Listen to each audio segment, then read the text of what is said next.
മുസ്ലിം ലീഗിനെ കർശനമായി വിമർശിച്ചതിന്റെ പേരിൽ കോൺഗ്രസിന്റെ MLA ആയ മാത്യു കുഴൽനാടൻ ഒന്നുമല്ലാതായിരിക്കുകയാണ്.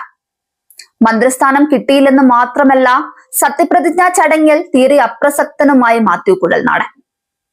പിണറായിയുടെ ഭരണകാലത്ത് ഏറ്റവും ശക്തമായ പ്രതിപക്ഷ ശബ്ദമായിരുന്നു മാത്യു കുഴൽനാടന്റേത്. VD സതീശനെ മുഖ്യമന്ത്രിയാക്കണമെന്ന് മുസ്ലിം ലീഗ് നേതാവ് പാണക്കാട് സാദിഖ് അലി ശിഹാബ് തങ്ങൾ ആവശ്യപ്പെട്ടപ്പോൾ കോൺഗ്രസിന്റെ ആഭ്യന്തര കാര്യങ്ങളിൽ മുസ്ലിം ലീഗ് ഇടപെടേണ്ടെന്ന് പറഞ്ഞത് മാത്രമേ മാത്യു കുഴൽനാടന് ഓർമ്മയുള്ളൂ. പാണക്കാട്ടെ തങ്ങളെ തൊട്ടതോടെ മാത്യു കുഴൽനാടന്റെ കഥ തീർന്നു. പിന്നെ മുസ്ലിം ലീഗും മുസ്ലിം യൂത്ത് ലീഗും മാത്യു കുഴൽനാടനെ വളഞ്ഞിട്ട് ആക്രമിക്കുകയായിരുന്നു. കുഴൽനാട, നിന്റെ കുഴലൂത്ത് ലീഗിന് വേണ്ട എന്ന് വരെ മുസ്ലിം യൂത്ത് ലീഗ് വിമർശിച്ചിരുന്നു. മാത്യു കുഴൽനാടന്റെ ഫ്ലെക്സ് വരെ യൂത്ത് ലീഗ് പ്രവർത്തകർ കത്തിച്ചു. മുന്നണിയിലെ രണ്ടാമത്തെ വലിയ കക്ഷിയായ മുസ്ലിം ലീഗിനെ കർശനമായി വിമർശിച്ചതാണ് കുഴൽനാടന്റെ കരിയർ ഒറ്റയടിക്ക് ഇല്ലാതാക്കിയത്. ലീഗിന്റെ ഈ അതിരൂക്ഷമായ ആക്രമണത്തിൽ കോൺഗ്രസിനുള്ളിൽ കുഴൽനാടൻ പാടെ ഒറ്റപ്പെട്ടു പോയി എന്നതാണ് ശ്രദ്ധേയം.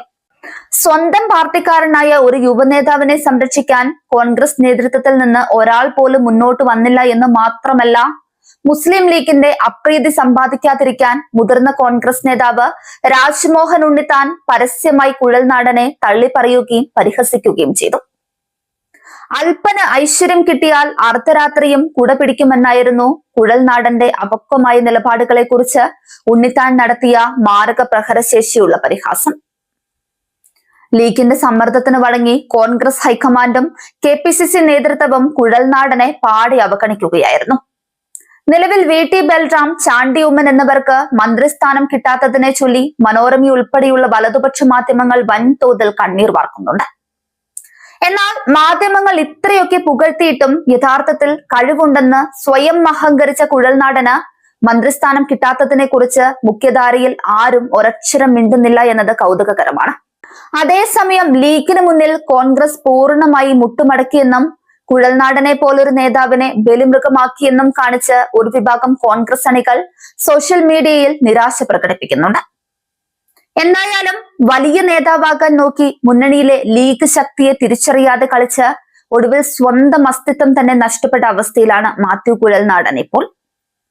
കൂട്ടത്തിൽ കൂടെയുള്ളവരെ പോലും വിഴുങ്ങുന്ന മുസ്ലിം ലീഗിന്റെ രാഷ്ട്രീയ അധീശത്വത്തിന് മുന്നിൽ നട്ടെല്ല് പണയം വെച്ച കോൺഗ്രസ് നേതൃത്വത്തിന്റെ ദയനീയതയും സ്വന്തം അഹങ്കാരം കൊണ്ട് കുഴി തോണ്ടിയ ഒരു നേതാവിന്റെ പതനവുമാണ് മാത്യു കുഴൽനാടന്റെ അവസ്ഥയിലൂടെ കേരളം കണ്ടത്. കഴിഞ്ഞ സർക്കാരിന്റെ കാലത്ത് ക്യാമറയ്ക്ക് മുന്നിൽ വന്ന് വലിയ ന്യായീകരണ സിംഹമായി വിലസിയ കുഴൽനാടൻ മുന്നണിയിലെ യഥാർത്ഥ അധികാരികൾ ലീഗാണെന്ന പരാമർശം തിരിച്ചറിയാതെ പോയതാണ് വിനയായത്. വോട്ട് ബാങ്ക് രാഷ്ട്രീയത്തിന് മുന്നിൽ മുട്ടിലിരിയുന്ന കോൺഗ്രസ് ഹൈക്കമാൻഡും KPCCയും തങ്ങളെ പോലൊരു അഹങ്കാരിയെ രക്ഷിക്കാൻ ഒരടി പോലും മുന്നോട്ട് വരില്ലെന്ന സാമാന്യ ബുദ്ധി പോലും അഭിഭാഷകൻ കൂടിയായ കുഴൽനാടൻ മറന്നുപോയി. വലിയ ജനകീയ നേതാവെന്ന ഇമേജ് സ്വയം ചമഞ്ഞു നടന്ന ഒടുവിൽ സ്വന്തം പാർട്ടിയിലും മുന്നണിയിലും ആർക്കും വേണ്ടാത്ത വെറും കറിവേപ്പിലിയായി കുഴൽനാടൻ മാറിക്കഴിഞ്ഞു. ചാനൽ ചർച്ചകളിൽ വന്നിരുന്ന മറ്റുള്ളവരെ വിരട്ടാൻ നോക്കിയ കുഴൽനാടനെ സ്വന്തം അണികൾ പോലും കൈവിട്ട അവസ്ഥയാണ്. ലീഗിന്റെ കണ്ണുരുട്ടലിന് മുൻപിൽ സ്വന്തം യുവനേതാക്കളെ ബലിമൃഗമാക്കുന്ന കോൺഗ്രസിന്റെ ഈ ഭീരുത്വ സമീപനം വരും ദിവസങ്ങളിൽ UDFൽ വലിയ പൊട്ടിത്തെറികൾക്ക് കാരണമാകുമെന്ന് ഉറപ്പാണ്. വലിയ വായിൽ വിപ്ലവം പറഞ്ഞ് ഒടുവിൽ മന്ത്രിസ്ഥാനത്തിന്റെ പടിവാതിൽക്കൽ പോലും എത്താനാകാതെ അപ്രസക്തനായ കുഴൽനാടൻ അധികാരത്തിന് വേണ്ടി ആരുടെ കാലു പിടിക്കാനും മടിക്കാത്ത വലതുപക്ഷ രാഷ്ട്രീയത്തിന്റെ ജീവിക്കുന്ന പരാജയ പ്രതീകമായി ഇനിയുള്ള കാലം ഒതുങ്ങിക്കൂടേണ്ടി വരും.